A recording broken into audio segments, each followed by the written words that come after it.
remember the first thing going out there, and in customer service, your job is to answer the phone, right? Take orders. And I remember checking my voicemail 1,000 times saying like, is it broken? Like my phone's not ringing. And I'm like, oh, that's what sales is. You have to make it ring. Nobody told me that. So I had no sales training. I had zero.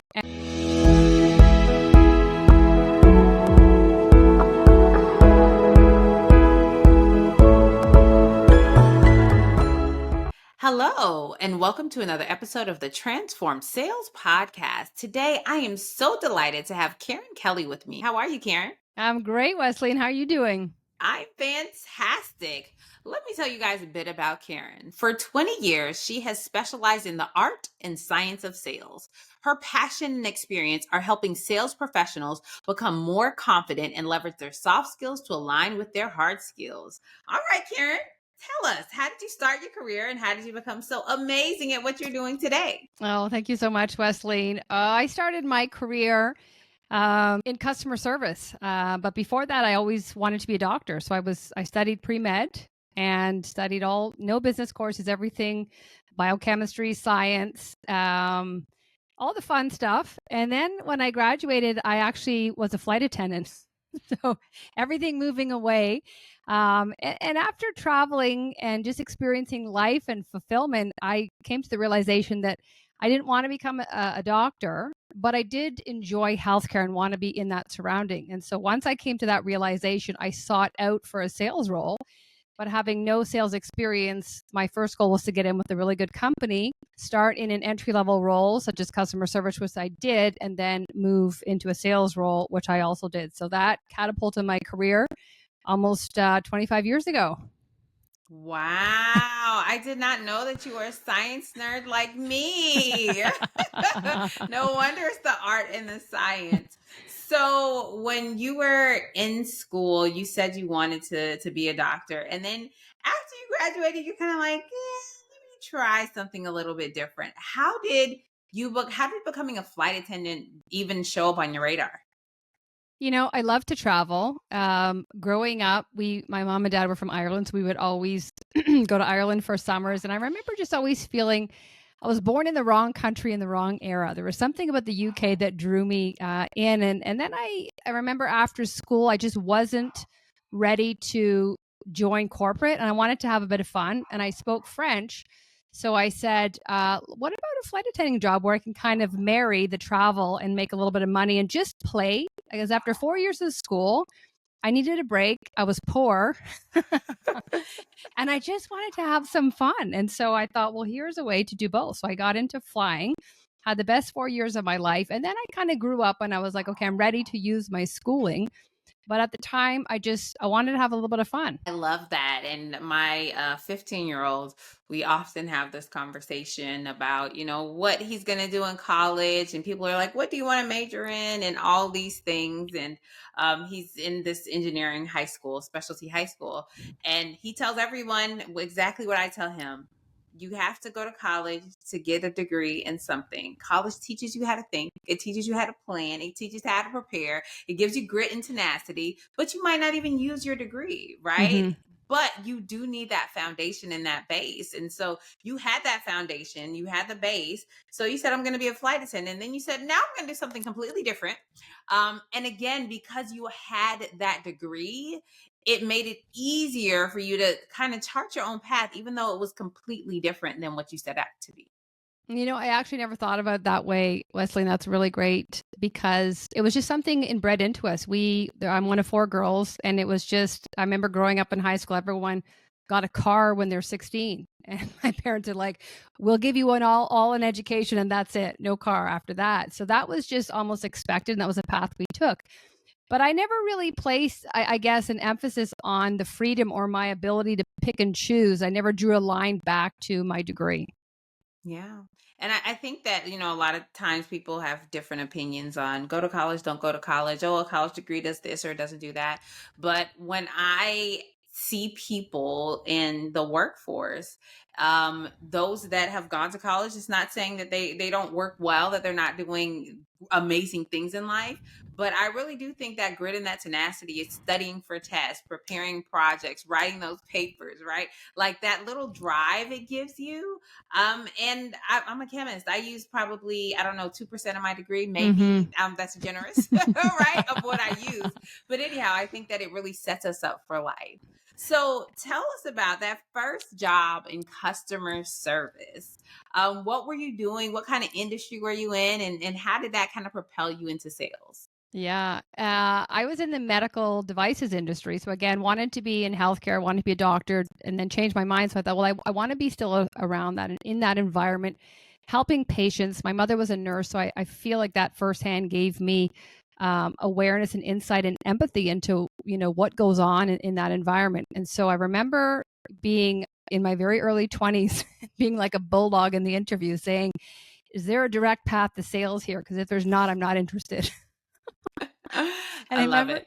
I remember thinking people are afraid to, ask what you want. I was like, there's no fear. I was like, if there's not, like, you need to let me know now because I need to move on. And so I'm actually surprised in retrospect that they hired me because I was so bold and brave because they do need some lifers there. And then they do need some folks that are willing to move forward. But I knew it was a stepping stone, but what I didn't realize is how much I would learn about the holistic approach and the systems of an organization and even Mm. building the internal relations. And I kind of like my eyes were opened as I was going through the journey.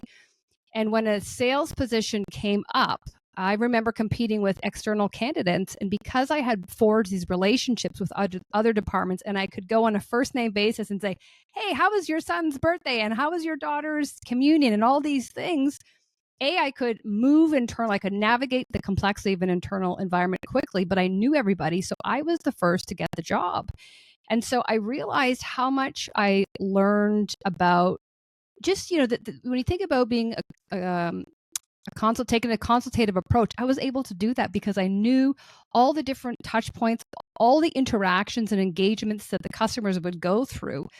I had appreciation for that. So I remember someone saying to me, you become the next position before you're even in it. And I Mm. remember like picking up the phone and taking orders.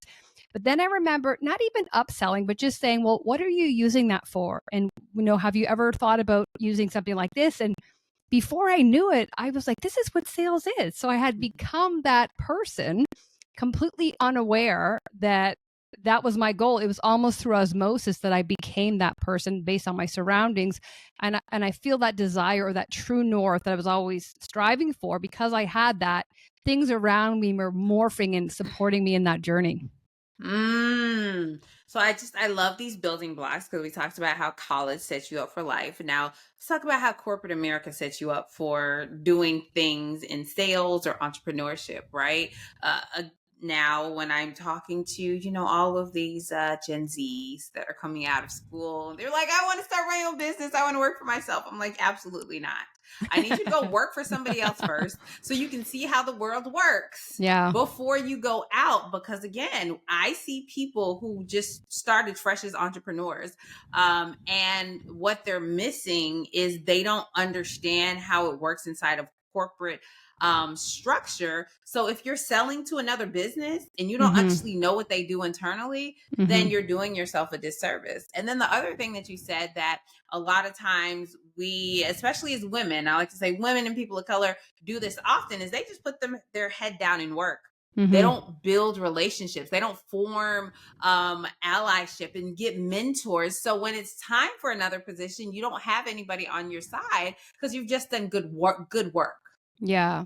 Yeah. No, I love that. And I wasn't afraid to ask for help. I mean, I was very junior and I remember asking them what the path was to sales. And they said, well, nobody gets in before 2 years. And in my head, as soon as someone places a boundary on me, I'm like, well, just Mm. watch me smash that. Mm. And then it was almost this, well, there's very few women in there. And I'm like, another one. Okay. I Two for love two it. now. And Yeah. so I remember, if you think about just stacking blocks and kind of continuing to build, I liaised and aligned myself with the sales force and I started creating projects for them to, drive efficiencies. And it was to help them, but it was also to really understand for me, is this something you want to get into? And just really, again, learning the ropes.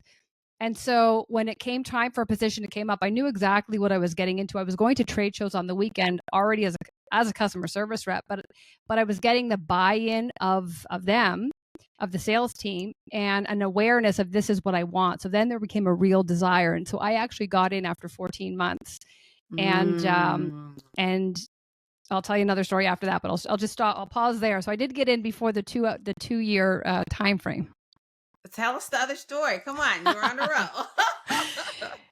So the irony was when I finally got in, there was a hiring freeze in the territory, the region that I was in, and they said, "Okay, so you've got it, but we don't know if it's going to be 6 months, 2 years. Like we don't know, but when it's lifted, like it's yours." And I remember going, "Oh my god! Like what's the lesson I'm supposed to learn here?" Because I just did everything to get it, and then they pulled the carrot away from me. But then the Western director of Canada phoned me up, and he said, "I heard there's a hiring freeze, but there's a entire province out west.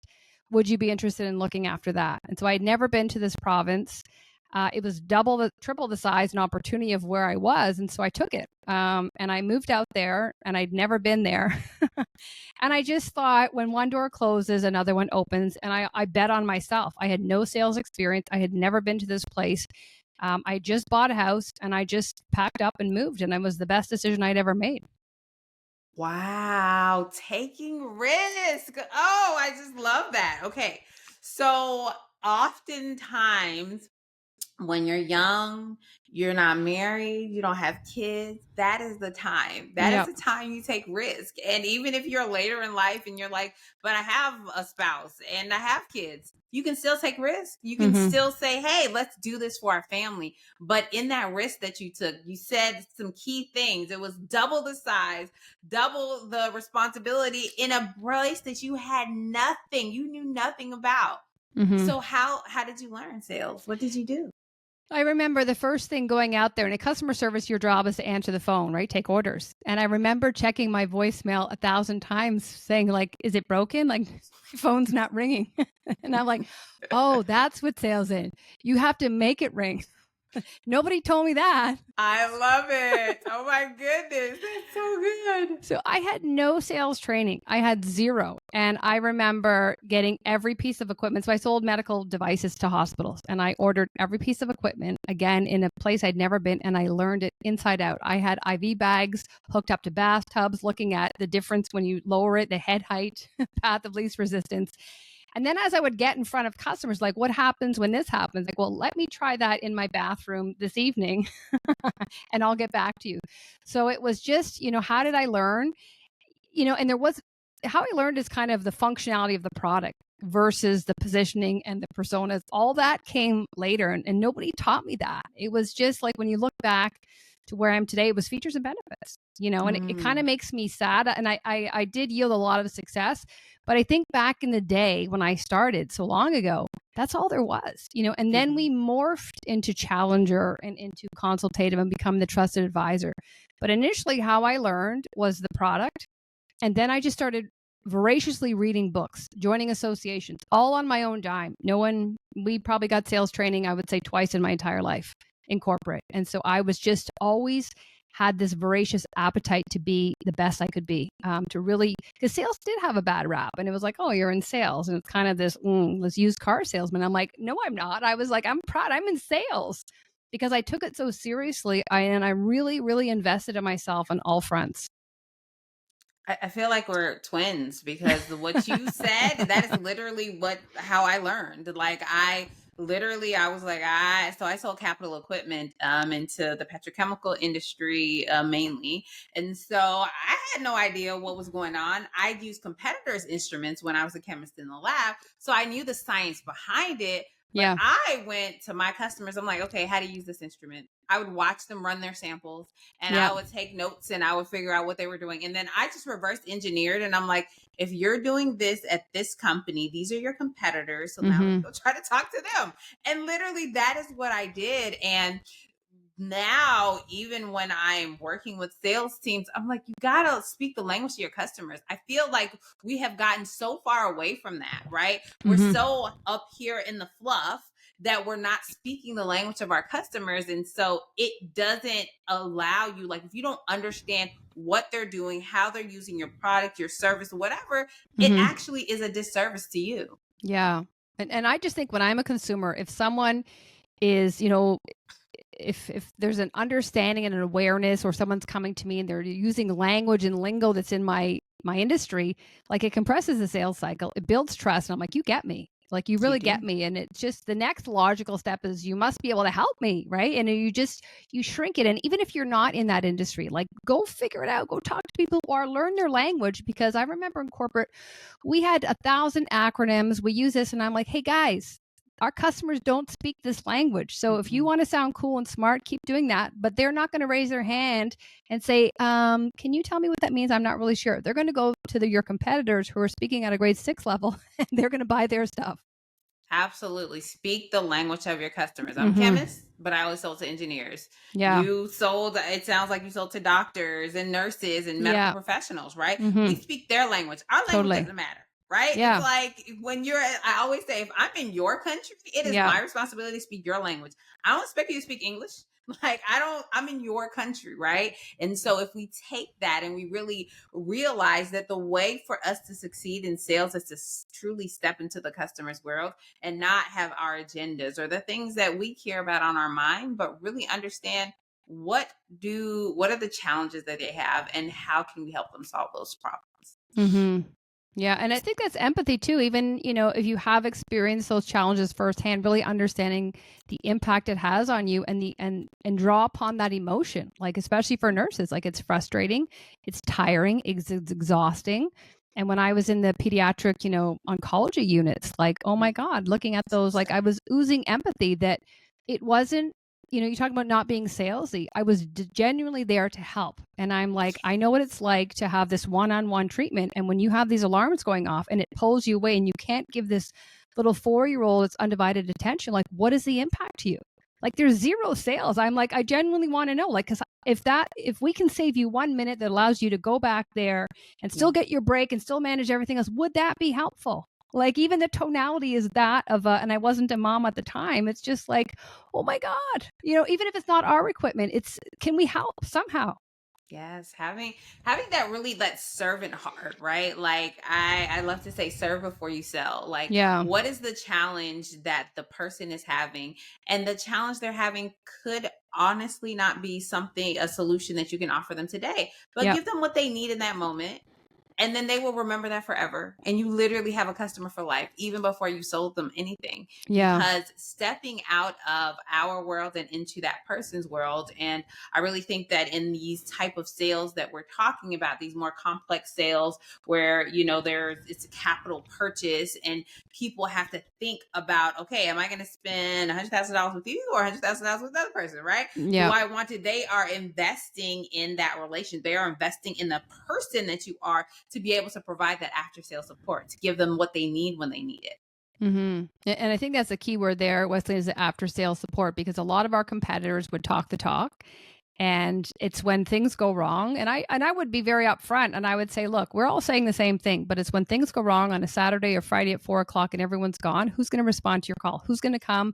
And, like, look at the track record we've had. Like, a lot of people that were the incumbent said, for the next contract, we'll do it. And it's like, well, for the last 5 years, where were you? You didn't What do did it. you So do? all of a sudden you're going to, you know, change your stripes. And I'm like, I don't think so. So I think it's what happens when things go wrong. And so even, in demos, and they're like, what happens? I'm like, well, let's try it. Let's figure it out. And I just wasn't afraid to hide behind everything. I was just completely transparent and saying, look, I'm here, I'm on your side. So let's figure it out. And if this is going to be a problem, maybe this isn't the best solution for you. Like, I had Todd Capone on my shoulder before I knew who he was. Yes. And I can think about when I moved to a different company, I actually had my own demo equipment, and I would load that sucker up in the back of my car, and I was going to a customer sites and my competitors were running their base samples, right? Like, the things that come in the kit. I'm like, no, pull your samples out. Come on. We'll run my baselines to make sure the instrument's working, but give me one good, one bad. Yeah. And it's like, what? You're just Yeah. gonna, I'm like, I'm not scared of it. And I'm gonna Yeah. tell you what the data means. So again, it's stepping into their world, understanding how to actually use the things that you're selling. Like what, touch it, feel it, and do it, right? And Mm-hmm. any sales managers that are listening to this podcast, I encourage you, like when we build out onboarding plans, I'm like, make them get in the field. Yeah. Like, make them go in the back of the warehouse and pack boxes. I don't like whatever it is. Salespeople need to touch stuff to become really good at selling it. Well, it makes me think of the stat: 56% of B2B B2B purchases end in indecision, and the ultimate underlying emotion is fear. And so, Mm. how, as if you're doing things like that, you're teaching them. You're saying, no, put your reagents in. Like, let's really work your test, not these baseline or these things that are pre-programmed. That starts lifting at the fear because they're test driving it and going, oh, this is what it's going to be like. Okay. Whereas the other guys and people that are kind of doing a proof of concept, and I understand that to an extent, but when you're saying, let's fully try this on, you immediately de-risk it. People are not afraid to put their name on the DocuSign that's going to be visible to everybody, because you've helped them see around the corner. And I think that's what's missing from sales today, is just saying, not only for me, it starts when you sign the PO. How now let's like fast forward 3 to 6 months and say, how are we going to work together? What does that roadmap look like? And that all starts by how transparent you are and your willingness to think out of the box. And I always say, dance in the moment. Like, don't be afraid to dance in the moment with them. And if you stumble, that's okay. Learn from it. Good. It's the de-risking, right? Like, we all have fear, and that propensity to change. It's all about the change curve. Nobody wants to try something different, and they would rather stick with their solution. And I say that there is a competition of doing nothing. Yeah. Doing nothing is competition too. They rather stay in their hole of doing nothing around and around and around than actually try your solution, because you haven't removed the fear, right? Yeah. And so it's the fear of the change. It's the fear of being the finger pointed at if something goes wrong. So again, how can we as salespeople, how can we really help our prospects, our customers, remove that from themselves? I think when you look at the buyers, almost 80% of the way, they engage us almost 80% of the way along the journey. And so in their mind, they've already further commoditized this. So you guys are the green, you guys are the blue. And so I feel a way to really help de-risk it and build trust is to show up authentically and say, like, this is how we're different. Like, how can you use storytelling? How can you lean into your emotion and activate the part of the brain that has no concept for language and just feeling? Like that whole Maya Angelou, like I don't really know what they said there, but like Wesley just made me feel something. Like I liked what she said, and I know she's a little bit more expensive, but I just felt different. And so I think when you're looking to separate yourself, is how can you build trust? And a lot of that is leading with emotion and showing up as your authentic self and just telling your story, because immediately that disarms them, de-risks the situation, and they start opening up. After that, it's up to you to ask really, insightful questions and get to the root cause of things and the impact. But I think that first step is really demonstrating that you are genuinely there to serve. You're disarming yourself and you're detaching from the outcome, and you're just thinking, like, if this doesn't work, that's okay. But my goal right now is to leave you better off than you were before we got on this call.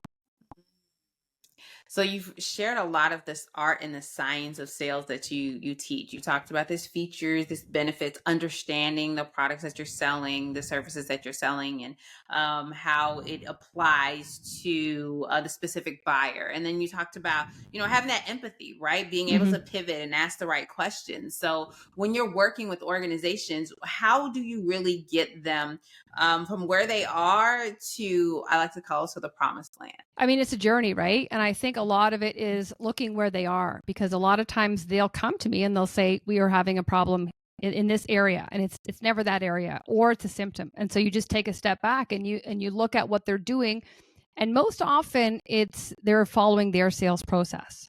And so I always say, okay, that's good that you have a process, but how aware are you of the way in which your buyers buy? Because most likely it's changed since the pandemic. And so how do you align yourself to the stages they're at, the emotions, the behaviors, the intent? And a lot of it is, are you working closely with your marketing department and really removing the silos so that you're aligning with the right ICP? Your content is reaching them where they're at. Because again, when they come to you as a salesperson, it's 17% of the time that they're spending with you. The other almost 80 is content. And so how are you meeting them where they're at? And there's so many ways, but a lot of it is, working with your marketing department. If you're an entrepreneur, you have to become that mini marketer and really ensure that your content that you're sharing is, like we said, the voice of the customer, buyer centric, and meeting them where they're at. So you have that first step is the awareness. Are they aware, and have they acknowledged that they have a problem in the first place? Mm. So when because you talked about working with the marketing department, and it can either be peanut butter and jelly or oil and water, Yeah. depending on, what side of the aisle you're working on. So if you and your marketing department are more like oil and water, or you feel like their activities are not beneficial, or you guys are always at odds, what is a way to build that bridge? Yeah. A good question. The reason this is coming up is I am actually part of a 3-part series on how sales and marketing can work together. So it's timely. But the stat that we shared is 95% of B2B buying decisions are directly influenced by content. So when you look at that stat and you look at sales folks and what they're motivated by, a lot of it's money, right? And it's like, there definitely is, we have to help our customers, but we still want to make some money at the same time. And so knowing that such a high percentage of success and closure relates on content, it's almost an invitation to say, what do we have to lose here? Let's work together and look big picture and say, do we have a strategy in place that we're both aligning to that same true north? The metrics underneath that are going to be different for sales and marketing, but at least it allows you to speak the same language. We're talking about language. If you internally are not speaking the same language, you're confusing your audience. Mm. And so it's just about having a strategy, because I know when I was in corporate, I didn't work with marketing, and I would run to them and be like, we need this, we need that. Or when they would give me something, I'm like, that's so out of date. That's not what's actually going on. But if you just took time and met quarterly, to answer your question, if you set up quarterly meetings to really have strategic sessions, and then have a content path and say, this month it's going to be this, either stages or themes that help you. And so you have buyer behavior, you have data, you have analytics that say, okay, this is working. When you get to this point, we're getting traction, we're getting more click-through rates, whatever it is that you're measuring. So sometimes salespeople, we need to see it. We need to see a bit of a proof. So could you take a subset, a segment, a division, an industry, and just do a use case and say, like, this is where we're starting, this is what we're doing. We meet marketing and sales infrequently, so it's not a lot of time on our end, but look at what we're yielding. And so I feel like it's almost like you have to do a little bit of product led growth and show them, and then you might increase the likelihood of buy-in. Yeah, and I think one of the biggest things that I took away from what you shared is, don't treat your marketing department like they're your do people, right? Your do boys, your do girls. Like, I need you to do this. I'm going to a Yeah. trade show. Give me some brochures, right? Treat them like you want to be treated. So treat them as a trusted advisor for the salespeople, right? Have those strategic conversations, and I really think this comes from up top. If the leads, the VPs, the directors of sales and marketing are collaborating and they're on the same page, then it flows down to their team, right? So their team's like, oh, okay, my sales director said the marketing director wants XYZ, or gave us these inputs. Be transparent, because I think that is really what helps to organizations that move faster, farther, because I can see them online, right? I can see the organizations whose marketing department is putting their all into it, and they have zero salespeople commenting on their posts. Right. Yeah. You can't blame marketing when they're doing what they need to do and you're not supporting. Mm-hmm. And then you see the ones who, every time marketing posts, their salespeople are there. And then they see their customers are coming there too. Wow, it's magic. Yeah. Right. Yeah. And I think to add to that is just that feedback of saying what's working, what's not, and just have that continuously. So you're iterating, you're not waiting to, for the lagging indicators, you're capturing the leading and saying, hey, let's course correct here, guys, because we're going to tweak a few things. But that's how working together and understanding the nuances, the personalities, you do work together and you start seeing, oh, look who's coming along after us. It's the prospects, but they want to see a union between you two first, right? Yes, absolutely. It's like they want to see that you don't have drama internally, right? Yeah. And you mentioned that we can't put a united front to the world if we are a whole hot mess on the inside, Yeah. right? It's our insides and our outsides must match. Yeah. So, Karen, share with us an experience in your career that has really changed the way that you show up and lead. My goodness. I would say, I talk a lot about failures, and people are so afraid of them. And, back in the day, I would have been as well. And to be honest, I've had not a lucky life, but like I haven't had a lot of ups and downs. It was pretty even keel, a lot of great corporate success. And as an entrepreneur, I've made mistakes. I've invested money into equipment, 50 to 100,000 here and there, and sometimes it's worked against me, right? And so I guess one of the big lessons that I see it now in reflection is that that was meant for me, because to get out of that, it forced me to play big and bet on myself Mm, even more. And so while I opened by sharing a story of how I bet on myself, that was in my early 20s when I was just a little firecracker. And as you go through life and, you go on your own and now you're selling a service, which is you become a little bit perhaps less risky. And so some of the failures I've had have actually been my biggest successes when I realized that, if I was part of the failure or the mistake or the learning, whatever you want to call it, then I therefore must be part of the solution. And so it mm, forced me to kind of put on my big girl pants and say, you need to get yourself out of this. But it mm, also prevented me from shying away. I was like, I'm not going to, like, yeah, I lost, but I learned, and mm, I will be better next time. I'll be smarter, but I also can share with others that failure is part of the journey, and to have that resiliency. And along the way, like, the growth and the revenue that I made up has tripled the initial loss, mm. so it's just Yeah. stepping outside of that. And sometimes we're so emotionally connected and we're licking our wounds and we can't see, the trees through the forest. And now I'm like, thank God they were there, because I got burned, but man, I came out so much stronger. Mm. That's so good. It's the difference of, the risk in your early years versus a little later in life. You're like, I have more to lose now.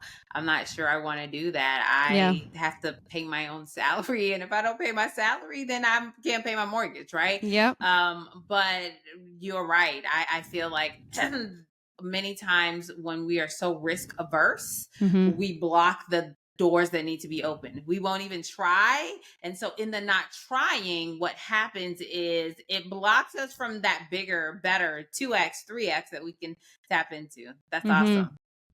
One word there is for me is block. And I'm all about energy, and we are energy. And so when we block it, or even if we're in limbo, we're preventing any new ideas or any movement from happening. And so that's what happened to me. Mm, Initially, I was paralyzed and I was blocking flow and new beginnings and new ideas coming through me. And the minute I took control back and pushed it away, you could just yeah. feel there was a breakthrough. So I feel like Mm, we have to be mindful of what's blocking us, yeah. and step forward it, like, go towards it. And Hmm. what do they say? What you resist persists. Oh, yeah. Move into it and see what the Yeah. hell's going on here, and is it something that I'm doing? Sometimes it's us. Am I standing in my own way here? Do I need to move aside because I'm Mm, blocking something and I'm playing small? yeah. Ooh, I love that. Don't play small in anything that you're doing in sales and leadership and entrepreneurship. Do not play small, because if you play small, you're going to get small results. Yes. So, Karen, tell us, what is the one best way for people to get in contact with you if they want to?